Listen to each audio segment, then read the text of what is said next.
Aux portes de Marseille, Gignac-la-Nerte aurait pu être une cité dortoir comme les autres. À mi-chemin entre Gignac-Village et le hameau de l'Or, la coulée verte où je me trouve actuellement devait devenir le centre-ville. Mais depuis plus de 10 ans, la commune préserve les terres agricoles pour un aménagement du territoire plus durable. Et ça, c'est très prioritaire.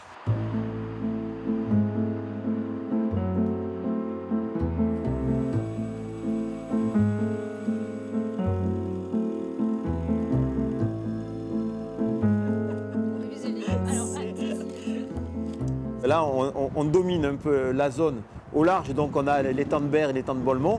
Et on voit très bien cette bulle verte là qui est au milieu de zones urbanisées. Alors la maîtrise du foncier, c'est l'essentiel. Si on n'a pas le foncier, on ne peut pas faire grand-chose. On l'a fait dans le temps, depuis plus de 2010, quand les terres se libéraient, à les acheter. Mais tout cela s'est fait aussi quand des agriculteurs ont arrêté leur exploitation. C'est le département qui nous a essentiellement aidés durant ces années par ces subventions. Aujourd'hui, 40% de la commune est en zone agricole protégée et c'est par l'ouest de la commune que l'installation d'agriculteurs bio a commencé. Quand j'ai vu l'appel à candidature de la mairie de Gignac, c'était une chance de trouver 3 hectares avec l'eau et surtout proche du bassin de population, parce que trouver des endroits pour s'installer alors qu'il y a tellement d'urbanisation, c'est pas simple. Le bail agricole proposé par la mairie comprend également l'hébergement avec la ferme, un point particulièrement important pour un maraîcher bio en vente directe qui doit surveiller ses cultures de près. Moi, je fais ce métier, c'est par passion, c'est par défi. Là, on a une deuxième étape dans notre projet de développement de ferme. On veut aller vers une partie de production arboricole. Prunes, abricots, kiwis à l'automne, et après on fera pêche et nectarine. Il y a beaucoup de nouveaux agriculteurs ou d'anciens agriculteurs qui se lancent dans le maraîchage bio. Ouais.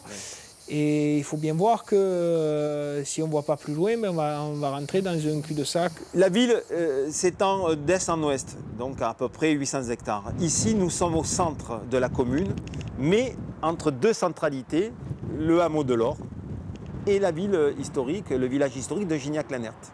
Donc normalement, on aurait dû voir cette zone-là être dans une continuité urbanistique avec des bâtiments, comme on voit un peu de partout autour de l'étang de Berre. Jardin pédagogique, jardin partagé, jardin de semences paysannes et agriculteurs, après avoir failli être bétonné, avec Garden Lab, la commune a opté pour une centralité verte. C'est un espace de vie, un espace de respiration, un espace de fraîcheur. Donc c'est un espace où les gens doivent pouvoir venir. Alors Julie, qu'est-ce qu'on fait alors sur ces carottes-là? On les éclaircit. Moi, je suis sur un système en planche permanente de culture, donc sans mécanisation, et en agroforesterie. C'est des années où j'investis beaucoup. Je cherche aussi à m'équiper quand même correctement. Aujourd'hui, je ne me verse pas encore de salaire. Alors, je garde une petite activité un peu complémentaire aussi, pour monter en puissance techniquement. Et la logique de la vente à la ferme, c'était ça, c'était de rendre ce lieu accessible, partager un peu le bonheur que j'ai avec les gens d'ici. Il reste encore les cantines scolaires à passer en bio et en local, mais Gignac a pris pas mal d'avance sur ses voisins dans la relocalisation d'une agriculture durable.